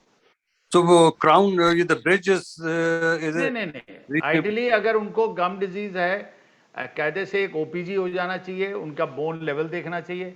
अगर जैसे उन्होंने काला साहब ने पूछा कि वो दांत पीछे का निकल गया तो वो ब्रिज भी फेल होगा अगर दांत का सपोर्ट एडिक्वेट नहीं है। नहीं, उनको OPG भी हुआ, OPG भी किया and then initially the dentist said कि इनको पार्शियल ब्रिज कर देंगे एंड आफ्टर OPG अगेन ये सेड कि ऐसा आज ही की बात है वो, तो दिस ही सेड कि नहीं, इनको इसमें ब्रिज 3 दांत एक साइड पे, दोनों साइड्स पे हैं। तो ऑन वन साइड ही said we will first try जो 3 दांत निकले हैं प्लस टू सपोर्टिंग टीथ, तो 5 का एक ब्रिज बना के पहले we will try that out. मतलब वो ये चीज तो देखिए क्लिनिकल जो असेसमेंट है ना, वो तो क्लिनिकल ऑन द असेसमेंट ही रहेगा। ऑन द स्पॉट ही मतलब उसमें मैं I will not like to you know it is like encroaching in anybody's. नहीं, अब now the question would be what I simply ask between a bridge and a denture, because जैसे आप ये कह रहे हैं कि इम्प्लांट में यस। हाँ, ऑप्शन देखिए, एक तो कॉस्ट है डिफरेंस, दूसरा ये कि क्या वायबल है पेशेंट के इंटरेस्ट में, पहली चीज जी। मतलब मैं तो उसको ज्यादा इंपॉर्टेंस देता हूं कि क्या संभव है। राइट। अगर ब्रिज संभव है तो obviously bridge is a better choice provided उनके जो अंडरलाइंग टिश्यूज हैं वो उस हिसाब से फेवरेबल है। राइट, ठीक। क्योंकि डेंचर ऑब्वियसली इज नेवर दी, मतलब इन जनरल एक्सेप्टेंस पुअर ही रहती है। बट ऐसा भी नहीं कहूंगा, मेरे बहुत ऐसे पेशेंट्स हैं जो अफोर्ड भी कर सकते हैं इम्प्लांट, बट वो दे आर हैप्पी। कभी मैंने डेंचर बना दिया तो वो कहते हैं डॉक्टर साहब तो ठीक है, ठीक चल रहा ईटिंग हर 5, और डेंचर की लाइफ कम है 5 साल बाद, पर कॉस्ट भी बहुत कम है। हाँ, कंपैरेटिवली कम होगी। तो 5 साल में अगर डेंचर चेंज भी हो जाता है तो कोई चिंता का ना विषय कोई नहीं। बहुत बड़ी। राइट। थैंक। तो इसका मतलब ब्रिज वाला जो बात कर रहे हैं, let us try that out, उसके बाद ही आगे दिखे। बिल्कुल बिल्कुल। थैंक यू डॉक्टर, धन्यवाद। ओके जी, नमस्कार। अब हमारे बीच में कलकत्ता से सीनियर एडवोकेट मिस्टर आर.डी. काकड़ा साहब हैं। आर.डी. काकड़ा साहब जो हमारे बार के प्रेसिडेंट भी रह चुके हैं अपना। उनका कोई प्रश्न है आर.डी. काकड़ा साहब? साउंड खोल लीजिएगा आर.डी. काकड़ा साहब, कलकत्ता से साउंड खोल लीजिएगा। काकड़ा साहब की साउंड डॉक्टर साहब नमस्कार। नमस्कार डॉक्टर साहब नमस्कार। श्रीवास्तव जी नमस्कार। ने बहुत सुंदर सुंदर क्वेश्चन पूछे हैं, इसलिए वो समस्या तो हल हो गई। लेकिन डॉक्टर साहब, अब कोरोना के बाद में अभी स्कूलें नहीं खुली है और बच्चे घर में ही हैं, और बच्चों को प्रतिदिन के लिए बच्चों के लिए आप आप ये बताइए कि उनके दांतों की सुरक्षा अभी से कैसे की जाए, उनको किस हिसाब से ट्रेनिंग दी जाए, इसके लिए आप थोड़ा सा अपनी बिल्कुल, आपने बहुत अच्छा कहा। देखिए, सबसे पहले मैं जो अपने पेशेंट्स को भी कहता हूं, देखिए आज के युग में बच्चों को जितनी भी चीज़ें वो मांग रहे हैं खाने के लिए, या मैं तो अपने बेटे को भी कहता हूं कि तुम वही खिलौने अपनी बेटी के लिए खरीदते हो जो तुम्हें पसंद आते हैं। माँ बाप अक्सर वही चीज़, बच्चे तो थाली चम्मच से भी खुश हैं, but right from toys to eating habits वो सारी पेरेंट्स से आ रही हैं। तो अगर पेरेंट्स समहाउ थोड़ा सा भी, बहुत ये तो नहीं कहूँगा कि बिल्कुल त्याग दें और कुछ ना खाएं, बट मेरी एक रिक्वेस्ट सब पेरेंट्स से होती है कि आपको जो आप चाह रहे हैं अपने बच्चे से, पहले आपको खुद भी करना है। रात को आपको भी ब्रश करना है, आपको ज़्यादा कुरकुरे नहीं खाने हैं, पिज़्ज़ा बर्गर लिमिट करना है। अगर खाना है तो आपको आके ब्रश करना है तो बच्चा भी करेगा। आप समझ रहे हैं ना? और वो दादा दादी से लेके माँ बाप से लेके सबको करना है। अगर ये किसी घर में ये प्रक्रिया है तो आप बेफिक्र रहिए, कभी कोई बड़ी बीमारी तो होनी नहीं है। क्योंकि सुबह शाम दोनों बार सुबह शाम दोनों बार ब्रश करना है। हाँ, मतलब देखिए मुंह की सफाई, जैसे देखिए पहले मैं जब पढ़ता हाइजीन पे नाखून साफ, अच्छे से नहाना, अच्छे से ब्रश करना, ये पहले चर्चा होता था स्कूलों में, अब नहीं है।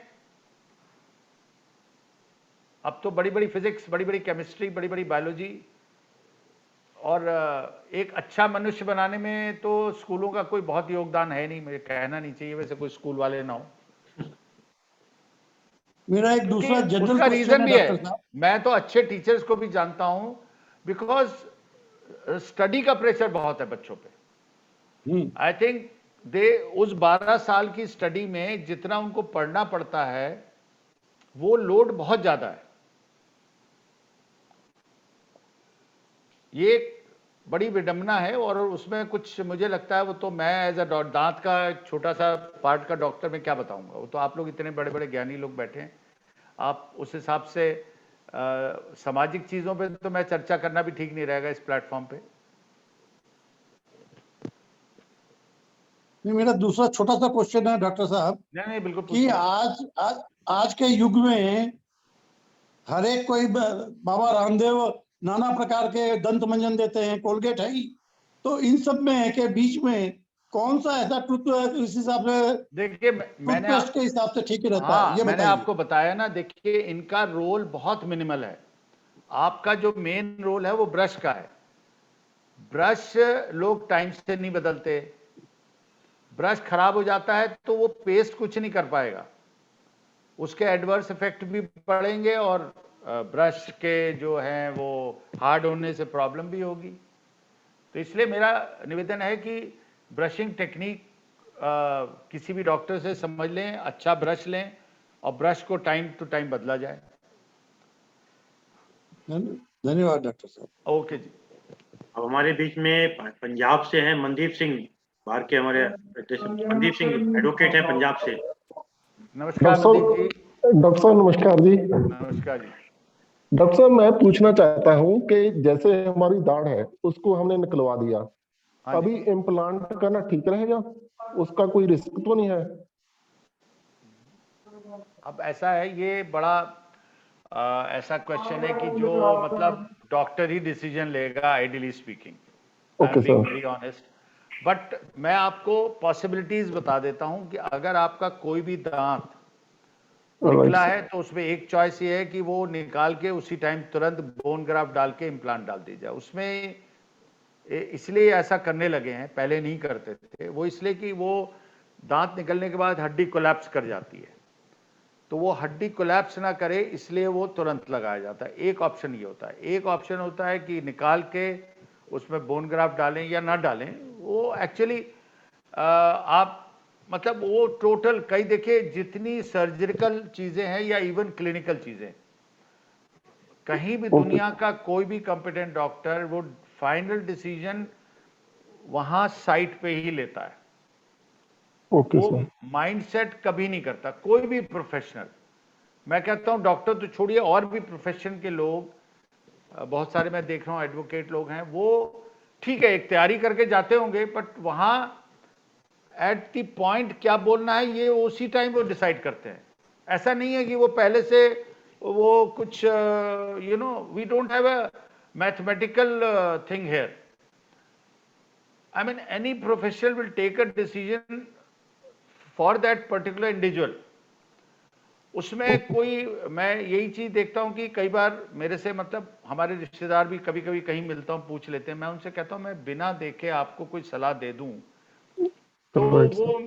और वो भी जब आप पे लोग विश्वास करते हो तो आप कहीं उससे, मैं कुछ और समझ रहा हूं, आप मुझे कुछ और बता रहे हैं, तो कभी कभी वो बड़ा गलत हो जाता है कि एक रिस्पॉन्सिबल प्रोफेशनल ऐसे कमिट कर दे और वो आप उसको दूसरी सेंस में ले लें, मैं कुछ और समझ रहा हूं। तो क्लिनिकल जजमेंट्स आई थिंक वो क्लिनिशियन पे ही एट द साइट रहने चाहिए। राइट, ठीक है डॉक्टर साहब, thank you sir. I am sorry but वो मुझे नहीं लगता मैं ऐसे अंदाजे से कुछ बता दूं तो वो मेरे लिए कोई एक रिस्पॉन्सिबल नहीं रहेगा मामला। ठीक है, thank you sir, thank you. धन्यवाद मनदीप सिंह जी। अब हमारे पास एमपी से दमोह से जेपी असादी साहब।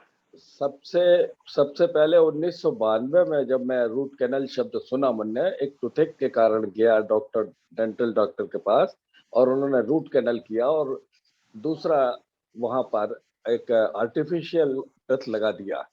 उसके बाद अभी तक 7 बार हो चुका है, ये 7 बदले जा चुके हैं रिप्लेस, अब 8वां फिर रेडी है नीचे की तरफ।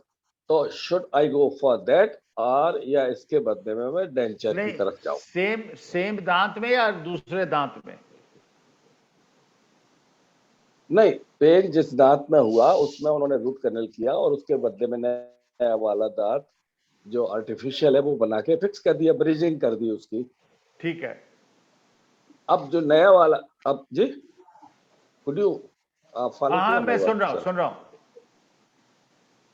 तो अब एक नई प्रॉब्लम, नई एक अभी कुछ एक दो महीने से एक नीचे वाला एक दांत चला गया है, तो मैं उसको फिर उसी प्रोसेस से करवाऊं तो ये 8वां रिप्लेसमेंट हमारा हो जाएगा बाय सीमेंट और आर्टिफिशियल टूथ, या फिर मैं इससे अच्छा तो ये है कि डेंचर ले लूं? मैं एक्चुअली ऐसे में एक के ही ओपिनियन दे पाऊंगा, बिकॉज ऐसा है ना कि वो दांत आपके अगर इतनी प्रॉब्लम हुई है तो डेफिनेटली प्रॉब्लम तो कुछ है ही। अब वो सपोर्टिंग स्ट्रक्चर की प्रॉब्लम है या दांत की खुद की प्रॉब्लम है, ये कहना बिना एक्सरे के जानना बड़ा मुश्किल होगा। ठीक बात। बताओ, अगर आप बता रहे हैं 92 से लेके आज तक ऑलमोस्ट 20-30 इयर्स कह लीजिए, 30 इयर्स में अगर आपके 7 रूट कैनल्स हो चुके। 7, हाँ, तो उस पे वो कैप चढ़ाते हैं, तो दांत तो देखिए एक तरह से बच ही रहे हैं, मैं कहूंगा। हाँ हाँ ज्यादा निकले नहीं है दांत, विच इज अच्छा itself a good thing. Because देखिए मतलब आप टर्शरी सेकेंडरी प्रिवेंशन कर रहे हैं, जो मैंने टॉक अगर आपने सुनी हो। प्राइमरी प्रिवेंशन तो तब होता हाँ है कि हाँ आपको रूट कैनाल की नौबत ही नहीं आती, बट आप जी सेकेंडरी प्रिवेंशन कर रहे हैं अगर रूट कैनाल होकर दांत बच रहा है तो, ठीक क्योंकि अदरवाइज तो वो दांत निकलेगा ना। हाँ नहीं अगर दांत अब वहां तो गैप है ही है बच रहा है और उसमें उसको सेव हो जा रहा है, तो मुझे लगता है it is a good. Because अब कई ऐसे मरीज हैं जिनके दांत इतने घिस जाते हैं कि आए दिन उनके कोई साल में 1 या 2 रूट कैनाल करनी पड़ती हैं, क्योंकि देखिए दोनों सो से थैंक यू वेरी मच हाँ जी, हाँ जी, ठीक है। thank you very much. I could understand what I should do, and I'll talk to my dental surgeon. हाँ जी, हाँ जी, बिल्कुल। ठीक है, आप किसी और का कोई प्रश्न हो तो पूछ सकते हैं, नहीं तो फिर हम किसी का प्रश्न है पूछ सकते हैं, नैब साहब या किसी का भी कोई प्रश्न हो, अग्रवाल साहब, जीएम अग्रवाल साहब या वीएन चौधरी साहब या किसी का भी। नैब साहब का साथ लग रहा है, ओके आइए, नैब साहब का प्रश्न है हमारे। आ जाइए नैब साहब। Yeah, yeah. और जनरल सी चीज पूछना चाहता हूँ सर। हाँ जी, हाँ जी, बिल्कुल। सर वो जनरली कहते हैं ना सुबह टूथब्रश करना चाहिए, रात को सोते टाइम करना चाहिए, बट देयर इज आल्सो कि with after every meal you should do a toothbrush, मतलब उसका ब्रश करके आप क्लीन करें, नंबर 1। देखिए हाँ जी, हाँ जी, जी जी बताइए। यही क्वेश्चन था या कुछ और भी? इसके बाद मैं फिर पूछ लूंगा, पहले बता दीजिए सर। हाँ देखिए एक सिंपल लॉजिक है। आप अगर किसी को ऐसे, मैं लोगों को जानता हूं जो दिन में 3-4 बार नहाते हैं, तो जब वो 3-4 बार नहाते हैं, आप अगर उनसे बात करें तो वो ये बताएंगे कि वो साबुन का इस्तेमाल नहीं करते। बिकॉज मैंने आपको इंग्रेडिएंट्स बताए ना, कोई भी पेस्ट यूज कर रहे हो, अगर आप किसी भी पेस्ट, माउथ वॉश या इन चीज़ों का इस्तेमाल दिन में 4 दफ़ा कर रहे हैं, तो वो आपके हित में नहीं है। Because they are all loaded with various chemicals which are useful also, and but उनका ओवर यूज हो जाएगा ना अगर 4 बार आप। बट ब्रश अगर आप पानी से कर रहे हैं तो कोई नुकसान नहीं। दूसरी बात ये थी कि ये जो टूथपेस्ट होते हैं, क्या इनका कोई एक्चुअली यूज है या ये they are just mouth fresheners हैं? दोनों हैं। मतलब देखिए बेसिकली ये बहुत इंडिविजुअलिस्टिक चीज़ है, क्योंकि मेरे पास ऐसे भी पेशेंट आते हैं जो बहुत लापरवाह हैं कभी कभी, और पर उनके कोई डिपॉजिट्स नहीं है, उनको कोई डिके नहीं होता। तो मैंने कहा ना, कुछ लोग ब्लेस्ड हैं। अब जितनी मेडिकल साइंस और जितनी भी ये चीज़ें हैं, ये ब्रॉड बेस्ड है, ये इंडिविजुअलिस्टिक नहीं है। मतलब उसमें कहीं भी आप किसी चीज़ में ऐसा नहीं देखेंगे कि इस पर्टिकुलर प्रॉब्लम के लिए इस तरह की चीज़ है, इस पर्टिकुलर प्रॉब्लम के लिए वो कॉम्पोजिट है, उसमें सब इंग्रेडिएंट्स हैं और वो सभी पेस्ट में है आज की तारीख में। तो इसलिए वो आप मतलब यूज करें, बट उसको लिमिट करके चलें, तो मुझे नहीं लगता कोई बड़ा इश्यू है। थर्ड एंड लास्ट, ये टूथब्रश का जो टेक्निक है सर, टूथब्रश करने की, डिफरेंट डॉक्टर्स डिफरेंटली बताते हैं, और जब आप एडवर्टीजमेंट देख रहे होते हैं किसी टूथपेस्ट का, उसमें भी डिफरेंट पीपल डिफरेंट टाइप्स के कर रहे होते हैं। जनरली हमारे जो डॉक्टर रेगुलर वो कहते हैं ग्रूव्स को करना चाहिए, यूं ऊपर करना चाहिए। आप जब एडवर्टीजमेंट देखते हैं तो वो यूं कर रहे होते हैं, और कुछ कहते हैं कि नहीं, हम अभी लेटेस्ट हमारी मुलाकात हुई जो बिल्कुल कहना चाहिए नए नए डॉक्टर्स बने थे, 2-4 लड़के, उन्होंने कहा नहीं साहब, वो ब्रश का जो साइड का होता है उससे हल्का हल्का करना चाहिए, वरना दांत जो है डैके हो जाएंगे। It's total confusion. एक्चुअली जो ब्रशिंग है देखा जाए तो बड़ा, it is like a common sense. मैं पेशेंट को जब समझाता हूँ, ये कहता हूँ कि भाई जब आप सफाई करते हो कमरे में, तो कोने में लेके नाखून से करते हो थोड़ा, कि जिससे ये जगह साफ हो जाए, कपड़े को इस पे चढ़ा के ना, तो you know over and above आप जब ब्रश कर रहे हैं, अगर आप कॉन्शियस होके कर रहे हैं, मुझे नहीं लगता किसी को भी मुझे बताने की जरूरत है। आपको एवरी हुक एंड कॉर्नर में जाना है, अगर जहां मैल ज्यादा जम रही है उसको ज्यादा ध्यान देना है। और जैसे नीचे के दांतों में अंदर की तरफ ज्यादा टार्टर जमता है, तो वो आपको you have to make sure कि that is clean more thoroughly. किसी के कम जमता है, अगर आप देखें सबसे ज्यादा टार्टर या कैलकुलस जमता है तो नीचे के दांतों में अंदर की तरफ और ऊपर के दांतों में बाहर बक्कल साइड, मतलब ये गाल की तरफ। अच्छा। तो जहां डिपॉजिट ज्यादा होता है, अच्छा आपकी डाइट भी गवर्न करती है कि आपको कितना ब्रश करना है। Non vegetarian has to take more care, उसको तो ब्रश के साथ फ्लॉस भी करना है क्योंकि उसके रेशे भी फंस रहे हैं। अभी जैसे किसी ने पूछा कि वो टूथपिक यूज करते हैं, टूथपिक मीन्स की बहुत बड़ी जगह है, तो उसका मैनेजमेंट अपनी जगह है। तो मतलब इट इज अ वेरी मतलब कोई भी रिस्पॉन्सिबल कॉम्पिटेंट डॉक्टर आपको आपके लेवल पे बताएगा कि आपको कैसे करना है। Honestly, मैंने कहा ना, मेडिकल टूथपिक साइंस में जो हमारी कंपिटेंस आती है वो हम कितना टेलर मेड आपको बताते हैं चीजें, वो हमारी कंपिटेंस है एक्चुअल में। उसी से आप जाने जाते हैं। आप इस बात से नहीं जाने जाते कि जी वो बिल्कुल एक ही पुड़िया दवाई की है, वो सबको बट रही है, ऐसा नहीं होता है। आप समझ रहे हैं ना? When you come to me, mister नेब आ रहे हैं तो मुझे उनके दांतों को समझ के आपको गाइड करना है कि आप ऐसे मैनेज करें। जी मैं बस जो टूथपिक इस्तेमाल करते हैं, मैं उनके लिए सर यही कहूंगा कि मेरे जब दांतों में कुछ फंस जाता है और नहीं निकलता है, मुझे लग रहा है कि नहीं निकल पा रहा, I prefer to go and brush से निकाल देता हूँ टूथपिक की जगह। Brushing is much better than toothpick. नहीं, वो तो देखिए नंबर 1 है वो। जी। बाकी सारी चीजें उसके बाद आती हैं। ये चीज तो मैं सबको कहता हूँ। आप ये सोचो कि आप फ्लॉस कर रहे हो, टूथपिक कर रहे हो और आप ब्रश नहीं कर रहे हो, तो मुझे नहीं लगता वो बहुत। ब्रश तो समहाउ एक साइंस की एक ऐसी चीज है जिसको हमें एक्सेप्ट करना पड़ेगा। Sir thank you. डॉक्टर साहब, वहाँ नैब साहब पहले गाजिया में पोस्टेड थे अपना यहाँ पर। हाँ, मुझे कुछ लग रहा है कि कभी मुलाकात है। बिल्कुल ये सर 100% हुई है। तभी मैं इतनी जिदारी से आपसे पूछ रहा हूँ। नहीं बिल्कुल, कभी गाजियाबाद आए तो बैठूंगा, आऊंगा, मुलाकात करता आता हूँ सर। ठीक है, और किसी का कोई प्रश्न हो तो पूछ सकते हैं, वरना फिर 2-3 प्रश्न मैं पूछ लेता हूँ डॉक्टर साहब से, फिर उसका धन्यवाद देंगे डॉक्टर। सेठ साहब को नमस्कार। हाँ, सेठ साहब को आप नमस्ते कह रहे हैं sir. Okay sir, 2-3 question sir मेरे हैं सर। एक तो सर ये, क्या हम खाने पीने की जीवन शैली से भी अपने दांतों की रक्षा कर सकते हैं सर? क्या मतलब हम अपनी डाइट इस प्रकार की रखें ताकि हमारे दांतों का। बिल्कुल, देखिए खाने का जो है वो, देखिए हमारे यहाँ मैंने अकल दाढ़ का मेंशन नहीं किया बिकॉज वो टॉपिक अलग है। अगर आप 1000 साल पहले के मनुष्य को देखें तो वो ये है कि वो बहुत हार्ड चीज़ें खाते थे, कच्चे कंद मूल फल ये सब। तो उनके दांत का साइज बड़ा था और तब शायद 32 दांतों की ज़रूरत थी।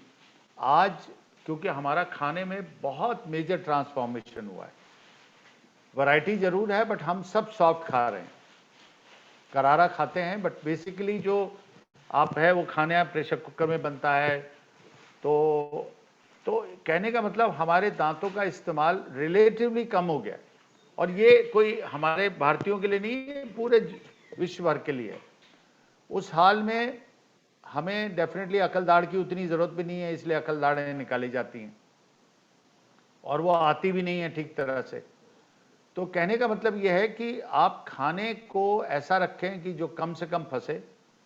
आपको अपने लेवल पे अपना ही जजमेंट लेना है।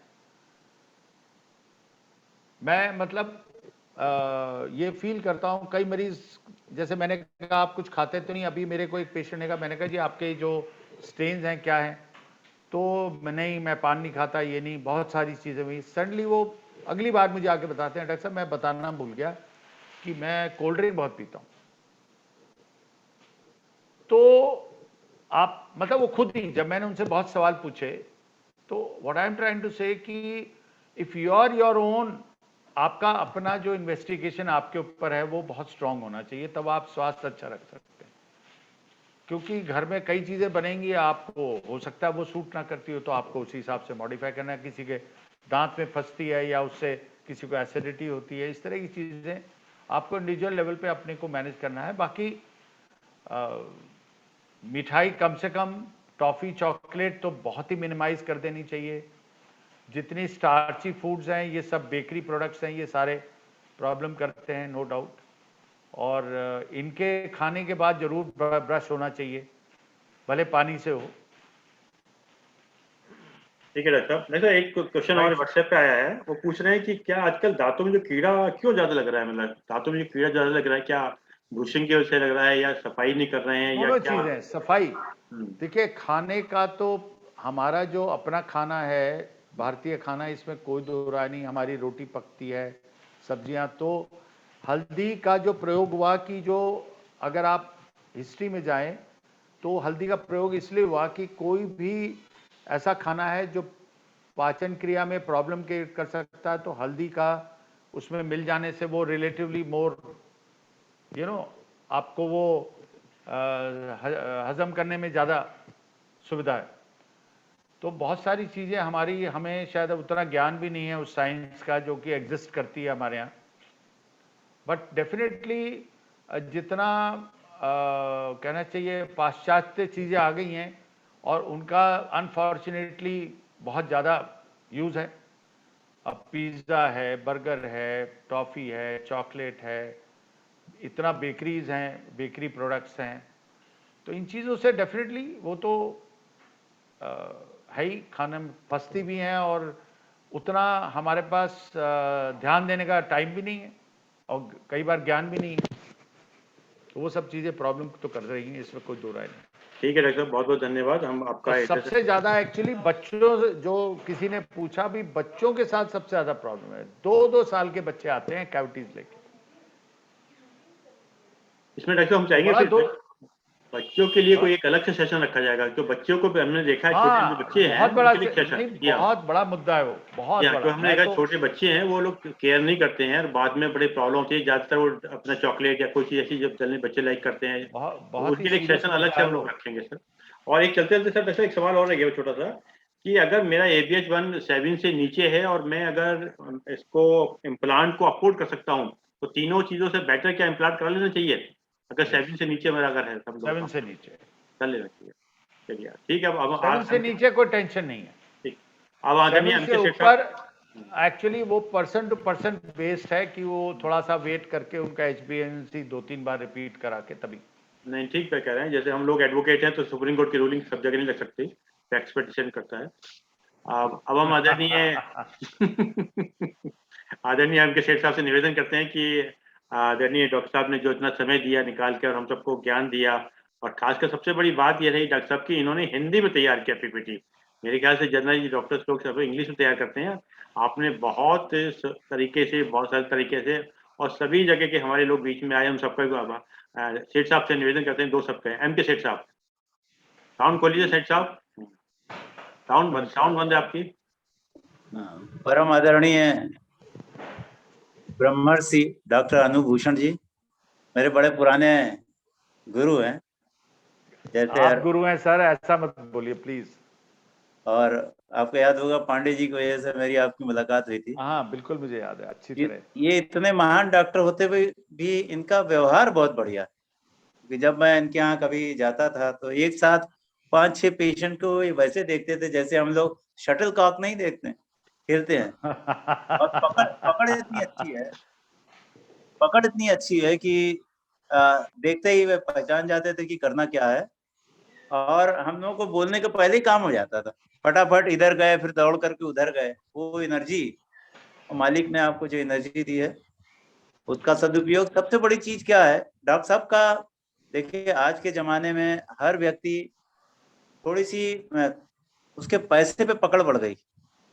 डॉक्टर साहब ऐसे व्यक्ति हैं जो बहुत सारे लोगों को फ्री में ही करते हैं। मैंने देखा इनके पास भीड़ इसलिए लगी रहती है, बहुत लोगों का ये बिल्कुल फ्री में इलाज करते हैं, जबकि इनका सेटअप है, तमाम खर्चे होते हैं, समाज की तरह तरह की सेवा करते हैं। और शायद ही कोई ऐसा व्यक्ति NCR में हो जो न जानता हो। पहली बात तो 2 डॉक्टर हैं, प्रोफेसर भी हैं जिसको हम लोग डॉक्टर बोलते हैं, और मेडिकल डॉक्टर भी हैं। 2 चीजें इनके साथ एक साथ है। बड़ा अच्छा स्वभाव है। साथ ही साथ आज जो सेशन में जो मुझे सबसे अच्छी बात लगी, इतनी कठिन बातें बड़े आसान और हिंदी में बताना, क्योंकि नॉर्मली जो साइंस में जो पढ़ाई होती है अंग्रेजी में, उसके शब्दावली भी सारी अंग्रेजी में ही होती है। तो इन्होंने काफी लगता है मेहनत की है। हिंदी वैसे इनकी अच्छी है, लेकिन फिर भी वो जो दो चीजें इन्होंने जो मुझे आज पकड़ में आई, एक तो जो इंडिविजुअलिस्टिक कि आपकी जो समस्या है वो जर्नलिस्टिक नहीं हो सकती, आपके गुण स्वभाव धर्म और आपकी परिस्थिति के हिसाब से आपका इलाज होना चाहिए। जो डॉक्टर है वो जो आपका सर्जन है, डेंटल सर्जन है, वो देख करके ही पता कर सकता है, वरना कई बार हम गफलत में होते हैं, हमारी जो रूट की पोजीशन अलग होती है और हम इलाज दूसरा बताते हैं। बिल्कुल स्पष्टवादी तरीके से बताया कि ये परिस्थिति है, लेकिन ये ऑप्शन भी है, सारे ऑप्शन भी खोल के रखे, ये भी अपने आप में बहुत बड़ी बात है। साथ ही साथ मुंह के माध्यम से क्या क्या बीमारी होती है वो भी इन्होंने कवर किया, अल्सर हो जाता है, क्या क्या हो जाता है वो भी कवर किया, ये भी अपने आप में बहुत बड़ी बात है। वैसे टॉपिक बहुत बड़ा है, क्योंकि सारी चीजें तो मुंह से ही स्टार्ट होती है, तो ये टॉपिक बहुत बड़ा था इतने।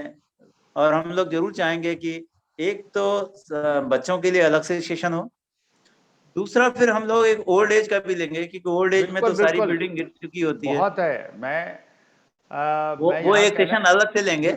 आज एक जर्नलिस्टिक अप्रोच हो गई, तो एक हम बच्चों के लिए सेशन चाहेंगे, एक हम चाहेंगे कि 50 प्लस, क्योंकि हम कैसे हम बचा पाए जो बिल्डिंग बची हुई है, जो फाउंडेशन बची उसको कैसे बचा पाए, और आगे अगर मान लिए कुछ ज्यादा क्षति हो गई है तो उस केस के लिए क्या करें, क्योंकि आज बहुत ब्रॉड स्पेक्ट्रम था, इस ब्रॉड स्पेक्ट्रम में इतने कम समय में कवर करना बड़ा मुश्किल है। मैं फिर से धन्यवाद देना चाहूंगा हमारे महर्षि अरविंदो घोष की तरह महर्षि अरविंद जी, जिन्होंने एक इतना जबरदस्त मिशन, सिर्फ इन्होंने engineers, doctors, psychologist, psychiatrist, spiritual, योग, वेदांत, उपनिषद, सभी चीजों को अपने सेशन में कवर करवाया है, और हम लोगों के लिए ये एक प्रेरणा के स्रोत हैं महर्षि अरविंद जी।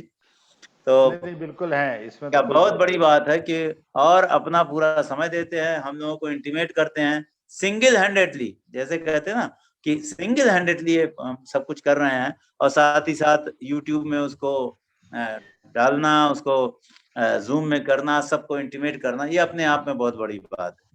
बहुत सुंदर, बहुत बढ़िया कार्यक्रम था, और हम लोग मिलते रहे। डॉक्टर साहब जल्दी से ही समय निकालिए, जिससे कि बच्चों के लिए पहले कार्यक्रम हो जाए, क्योंकि उनको काफी लाइट बताना होता है, और उसके बाद एक 50 प्लस के लोगों के लिए भी हम लोग अलग से करेंगे, क्योंकि वहां पे भी समस्या आ चुकी होती है, आने वाली होती है, उसके लिए भी क्या करना है, उसके लिए भी अगर समय देंगे तो बहुत अच्छा होगा।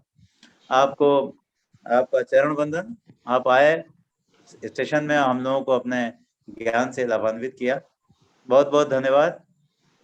धन्यवाद सभी का, आदरणीय जीत साहब, आदरणीय डॉक्टर साहब और सभी लोगों का। चलिए ओम से इसको करते हैं। ओम